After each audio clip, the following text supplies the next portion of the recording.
La música llenaba el salón. Los invitados bebían. Herodes sonreía.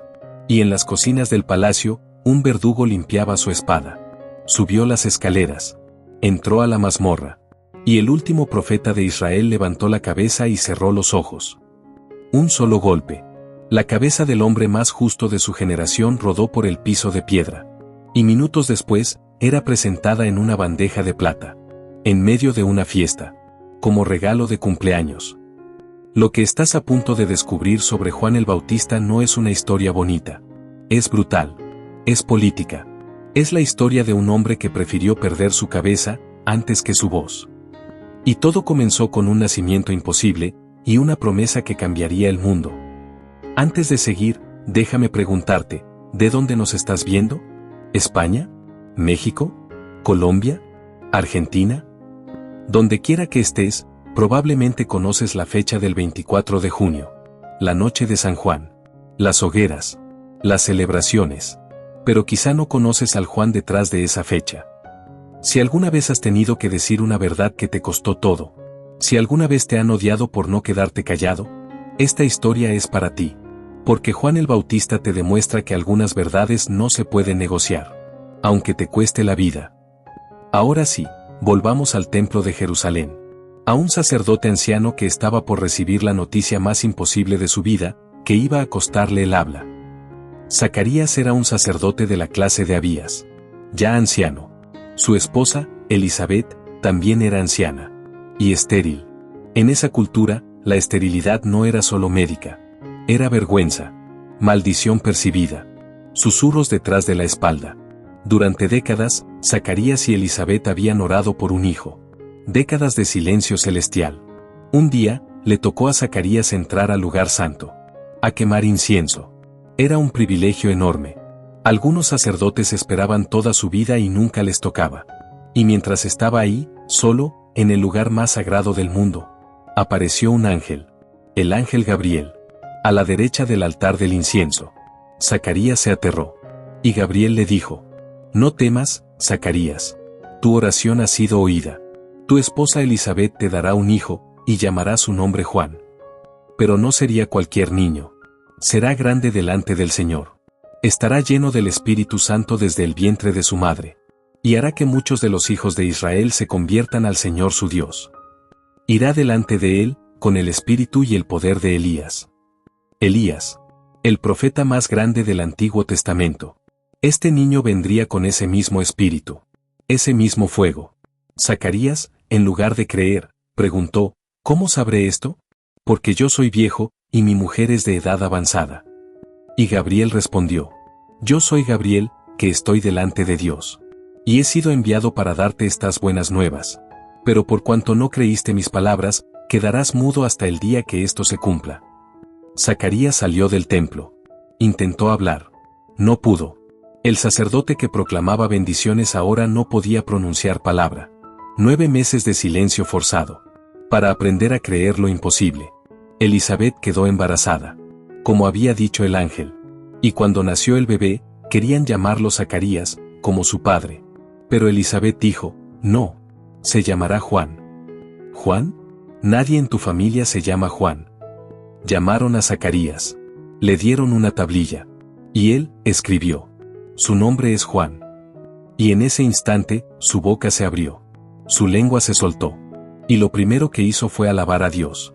9 meses de silencio. Y explota en profecía. Y tú, niño, serás llamado profeta del Altísimo. Porque irás delante del Señor para preparar sus caminos. Zacarías sabía. Este niño no era normal. Era el precursor. El que prepararía el camino para el Mesías.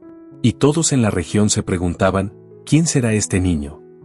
Ese niño creció. Pero no en el palacio. No en el templo. Creció en el desierto. Y lo que el desierto hizo con él, lo convirtió en algo que nadie esperaba. Te lo cuento en un momento. Los evangelios tienen un silencio sobre Juan. Nace. Y luego, el niño crecía y se fortalecía en espíritu.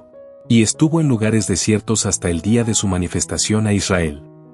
¿Qué hizo Juan en el desierto? No lo sabemos exactamente. Juan vestía ropa de pelo de camello. Un cinturón de cuero. Comía langostas y miel silvestre. Vivía sin lujos, sin comodidades, sin compromisos. En un mundo obsesionado con acumular, Juan tenía solo lo esencial. En un mundo obsesionado con la imagen, Juan se vestía como mendigo.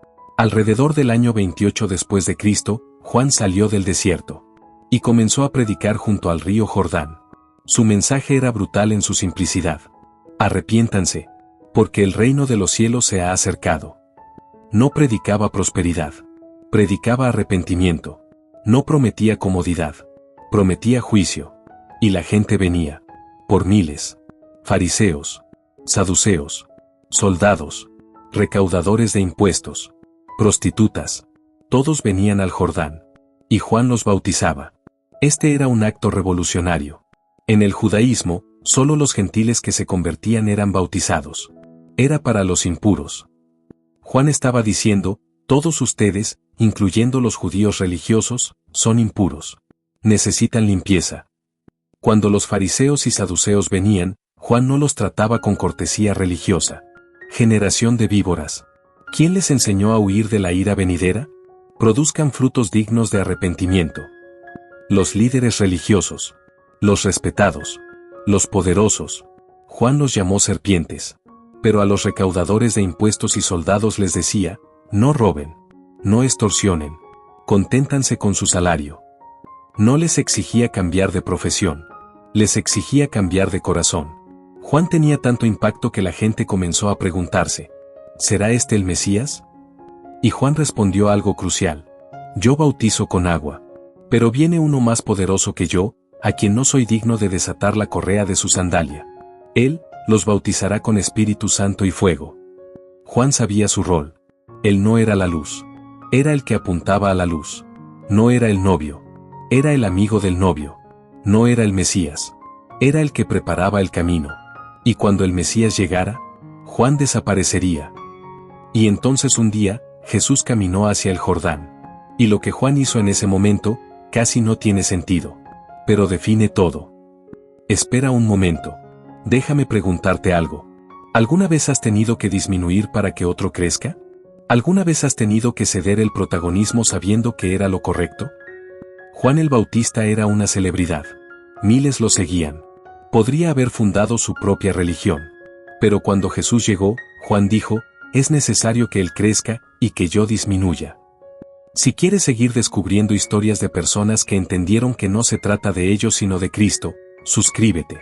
Ahora sí, lo que sucedió cuando Jesús se acercó al Jordán, cambió todo. Juan estaba bautizando, como siempre, y entonces vio a Jesús acercándose. Y Juan dijo, he aquí el Cordero de Dios que quita el pecado del mundo. El Cordero, no el león, no el juez, el Cordero que sería sacrificado. Juan lo sabía. Sabía cómo terminaría esto. Jesús entró al agua. Bautízame. Y Juan respondió, yo necesito ser bautizado por ti, ¿y tú vienes a mí? Piensa en eso. Juan bautizaba pecadores para arrepentimiento. Jesús no tenía pecado. No necesitaba arrepentimiento. ¿Por qué pedía ser bautizado? Jesús respondió, permite por ahora. Porque así conviene que cumplamos toda justicia. Juan cedió. Y bautizó a Jesús. Y cuando Jesús salió del agua, los cielos se abrieron. El Espíritu Santo descendió como paloma. Y una voz del cielo dijo, este es mi Hijo amado, en quien tengo complacencia. Juan fue el único humano que presenció la Trinidad completa manifestándose simultáneamente. El Hijo en el agua. El Espíritu descendiendo. El Padre hablando desde el cielo. Vio lo que nadie más había visto. La revelación plena de Dios. Después de ese día, todo cambió. Los discípulos de Juan comenzaron a seguir a Jesús. Y algunos discípulos de Juan le dijeron, Rabí, el que estaba contigo al otro lado del Jordán, de quien diste testimonio, bautiza, y todos vienen a él. Están celosos, preocupados. Y Juan respondió con una de las frases más hermosas del Evangelio. El que tiene la esposa es el novio. Pero el amigo del novio, que está a su lado y lo oye, se alegra grandemente de la voz del novio. Así pues, mi gozo está cumplido. Es necesario que él crezca, y que yo disminuya. En un mundo donde todos quieren crecer, ser más, tener más, Juan eligió disminuir. No con tristeza, con gozo. Mi gozo está cumplido. Su propósito no era ser importante. Era señalar al importante. ¿Cuándo fue la última vez que te alegraste genuinamente por el éxito de alguien más? ¿Cuándo fue la última vez que cediste el protagonismo sabiendo que era lo correcto? Juan lo hizo. Y su gozo estaba completo. Pero entonces, Juan siguió predicando. Seguía bautizando. Y un día, predicó la verdad equivocada. A la persona equivocada. Lo que Juan denunció públicamente enfureció al hombre más poderoso de Galilea. Y esa denuncia le costaría la cabeza. Literalmente. Herodes Antipas. Tetrarca de Galilea. Hijo de Herodes el Grande. Estaba casado con la hija del rey Aretas de Nabatea. Pero entonces se enamoró de Herodías. Su cuñada. La esposa de su medio hermano Felipe. Y no solo se enamoró. La robó. Se divorció. Ella se divorció. Se casaron. Adulterio público. Incesto. La ley judía prohibía casarse con la esposa del hermano. Escándalo total. Y Juan no se quedó callado. Públicamente, denunció, no te es lícito tener la mujer de tu hermano. Juan no denunció a un ciudadano común.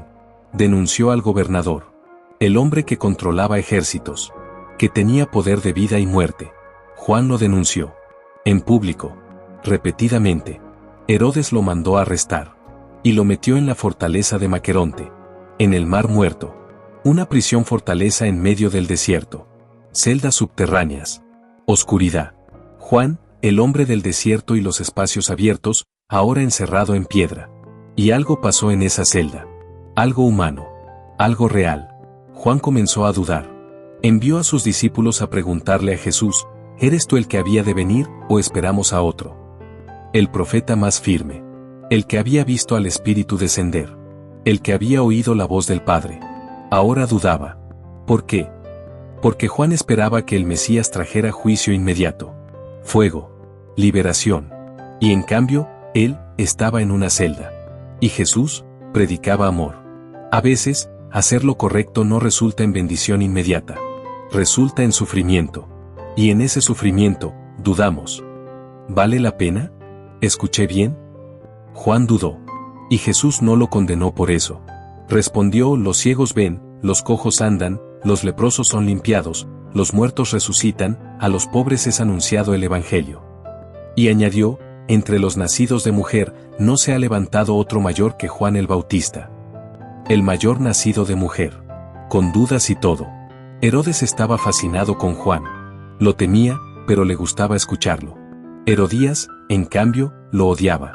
Quería matarlo. Pero Herodes no lo permitía. Hasta que llegó el cumpleaños de Herodes.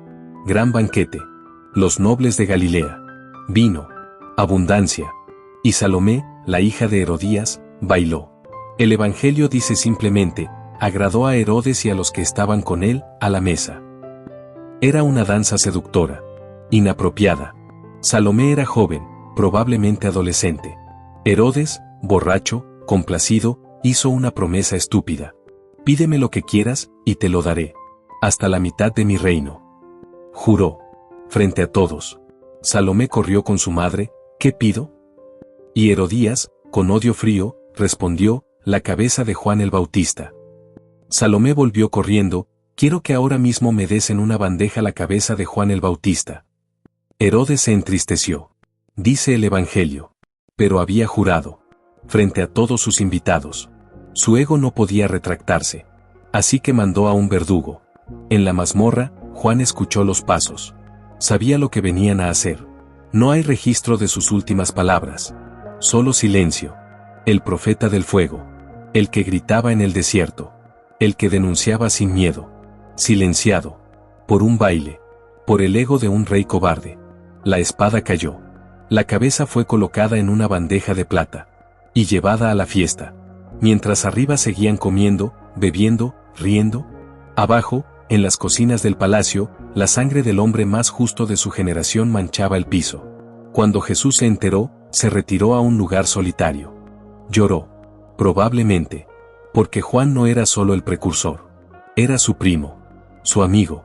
Y Jesús dijo de él, entre los nacidos de mujer, no se ha levantado otro mayor que Juan el Bautista. El mayor. El más grande.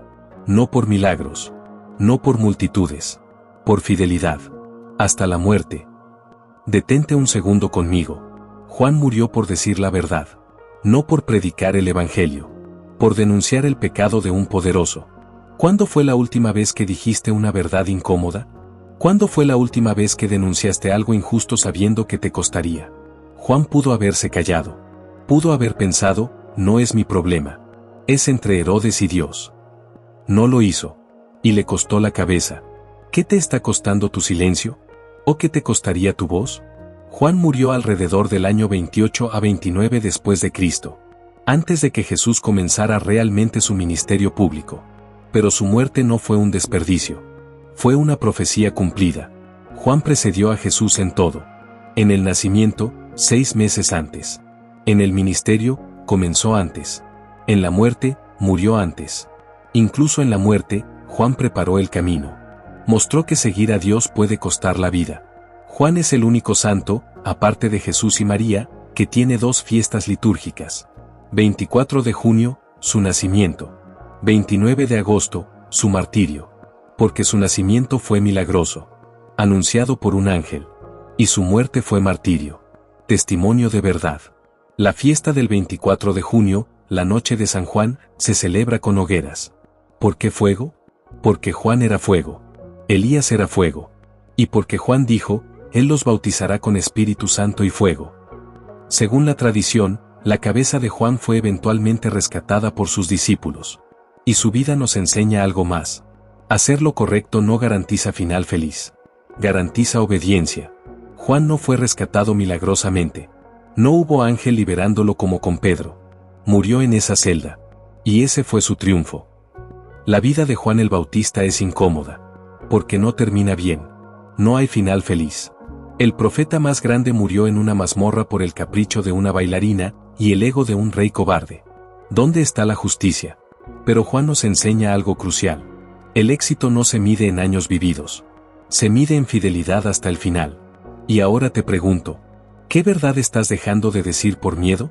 ¿Qué injusticia estás viendo y silenciando porque denunciarla te costaría? Juan pudo haberse callado. Pudo haber racionalizado. No es mi lugar juzgar al rey. Dios se encargará. Mi voz no cambiará nada. Pero no lo hizo. Porque algunas verdades son más importantes que tu comodidad. Algunas verdades son más importantes que tu vida. ¿Cuál es esa verdad para ti? Déjamelo saber en los comentarios. No necesito que me cuentes cuál es. Solo dime, ¿esta historia te desafió? ¿Y qué otro santo quieres que cuente? Escríbelo abajo.